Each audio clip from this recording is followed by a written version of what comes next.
Assalamualaikum warahmatullahi wabarakatuh.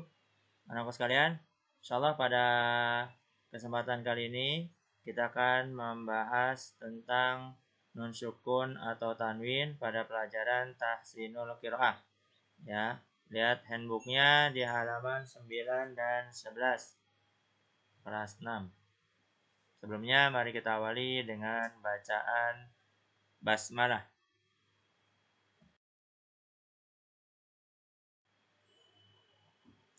Bismillahirrahmanirrahim. Nun sukun atau tanwin. Fathah tain, 2 garis di atas. Kasrotain, 2 garis di bawah. Dan domatain. Ya. Domah 2 di atas.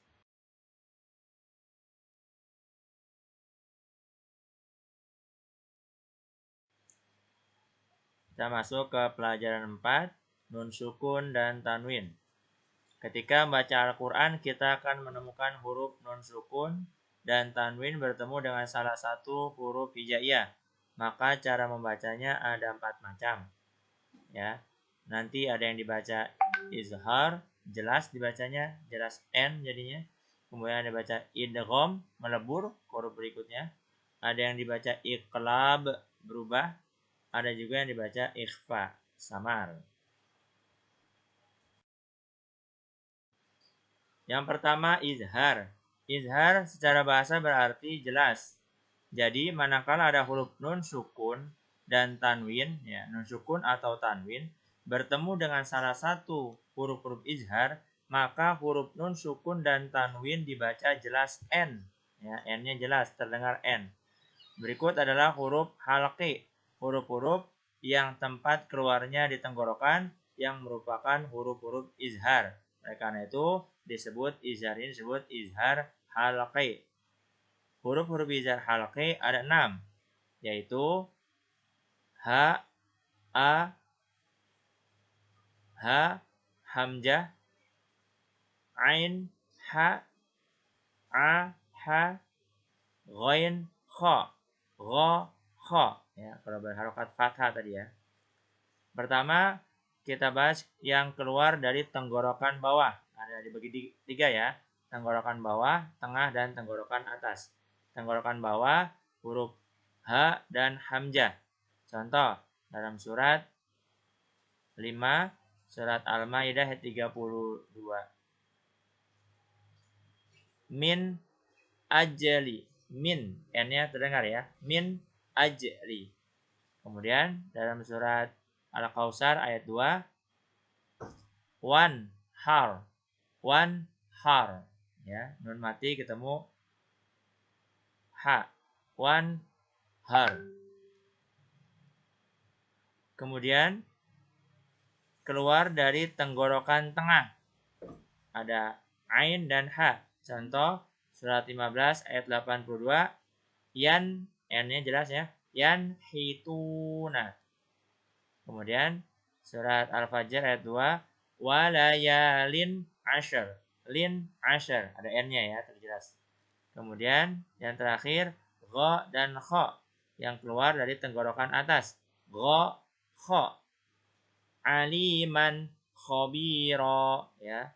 Aliman, n-nya jelas. Khabira, ya, di surat An-Nisa 35.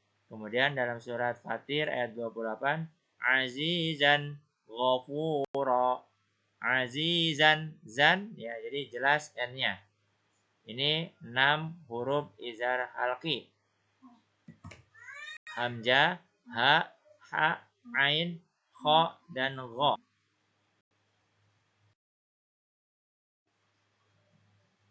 Kemudian yang kedua adalah idgham. Idgham secara bahasa berarti memasukkan atau melebur. Jadi, manakala ada huruf nun dan tanwin bertemu dengan salah satu huruf-huruf idgham, maka huruf nun sukun ya, dan tanwin dibaca dengan memasukkan ke huruf setelahnya. Huruf-huruf idgham ada 6, yaitu dikumpulkan dalam yarmaluna. Ya, ro, mim, lam, waw, dan nun. Ya, ini huruf-huruf idgham. Nanti n-nya dilebur. tidak dibaca jelas, tapi dibaca masuk ke huruf, dilebur dengan huruf setelahnya. Cara membaca idgham terbagi menjadi dua, yaitu yang pertama idgham bi gunnah. Idgham bi gunnah artinya memasukkan dengan dengung. Jadi manakala ada huruf nun sukun dan tanwin, ya, dan sukun atau tanwin bertemu dengan 4 huruf idgham berikut, maka harus dibaca masuk dengan dengung. Huruf idgham yang 4 yaitu ya, nun, mim, waw. Contoh, lan yaqdiru dibaca lay yaqdiru, ya. Nunnya melebur ke huruf iya. Jadi lay yaqdiru. Kemudian min nutfah, ya. Lay yaqdir. Kemudian yang kedua tadi min nutfah, ya. 2 ayunan, ya. Kemudian nun mati bertemu dengan mim, masuk ke huruf mim berarti. Mim masad. Yang terakhir dengan waw miwali. Ya, seperti itu. Jadi diayunkan 2 ayunan. Contoh berikutnya yang tanwin sa'nuyugani yauma izin nadhirah radiyatum mardiyah. Ulangi sekali lagi. Radiyatum mardiyah wa fakihatin wa abba, ya. Wa fakihatin wa abba. Ya, seperti itu. Jadi diayunkan, ya, ayunkan 2 ayunan dengan ada gunnah, dengan ada dengung, ya, pakai dengung, wajib dengung.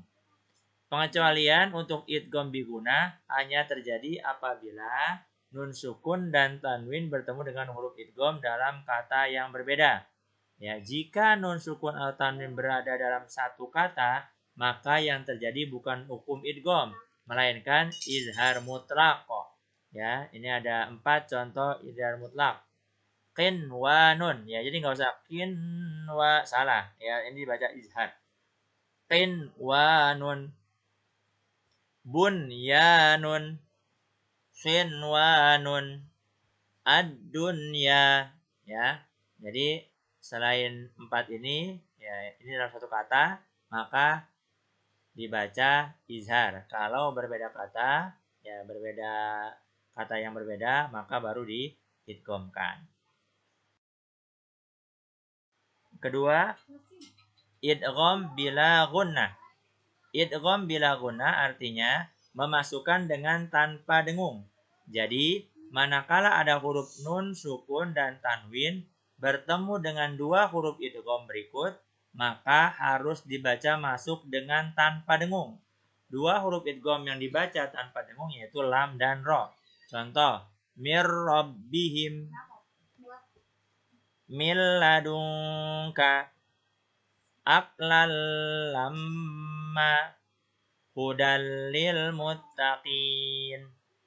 Ya, tanpa dengung tapi tetap dimasukkan.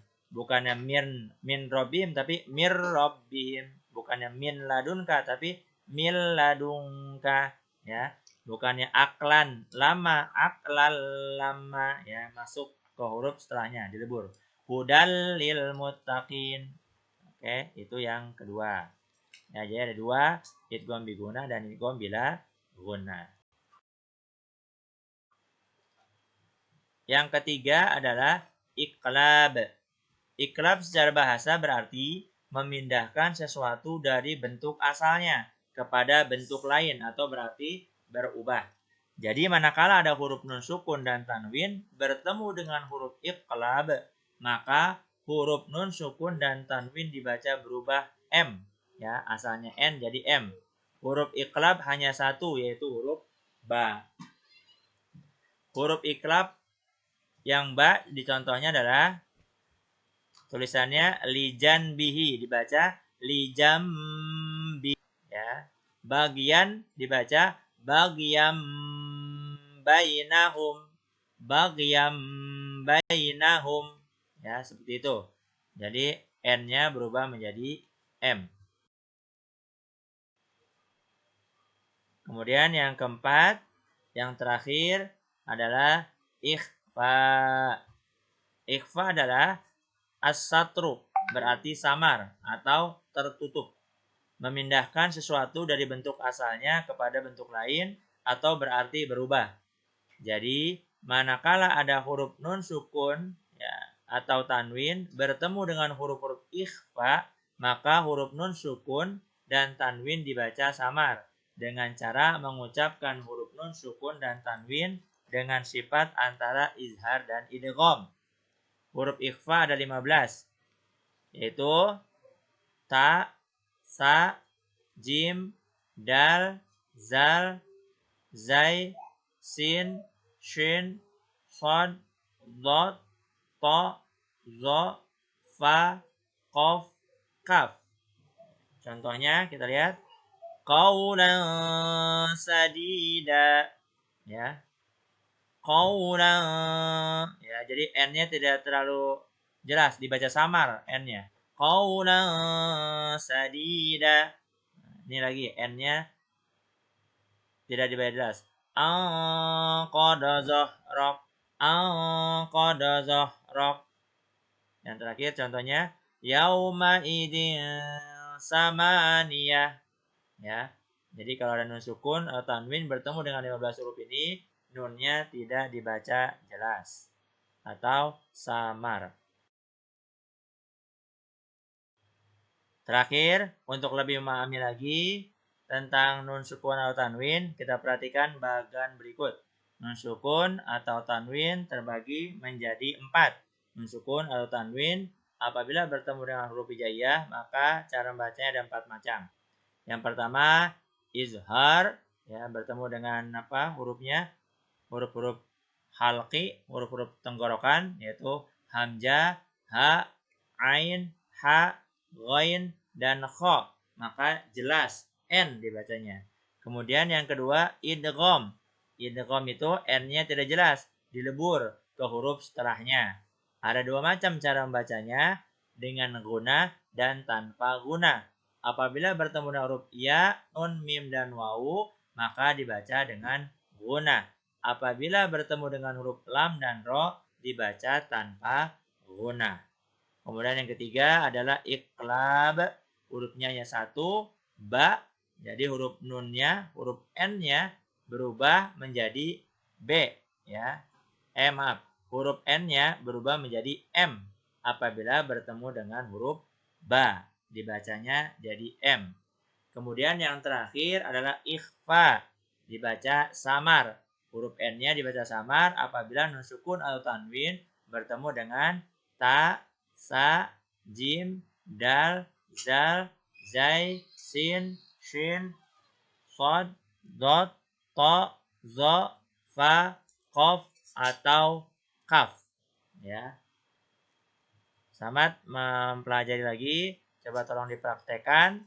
Ya, jangan lupa tentang nun sukun atau tanwin. Mudah-mudahan ketika kita mempelajari ini, Allah SWT memberikan kepandaian kepada kita semua. Amin.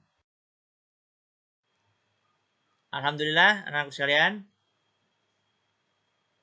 Cukup di sini pelajaran kita hari ini membahas tentang nun sukun atau tanwin. Ya, jadi huruf nun sukun atau tanwin ya kadang dibaca jelas, dibaca melebur, dibaca berubah, dan dibaca samar. Ya, mudah-mudahan kita semua bisa mempraktekannya dalam baca Al-Quran karena wajib membaca Al-Quran sesuai dengan ilmu tajwid. Terakhir kita berdoa pada Allah SWT.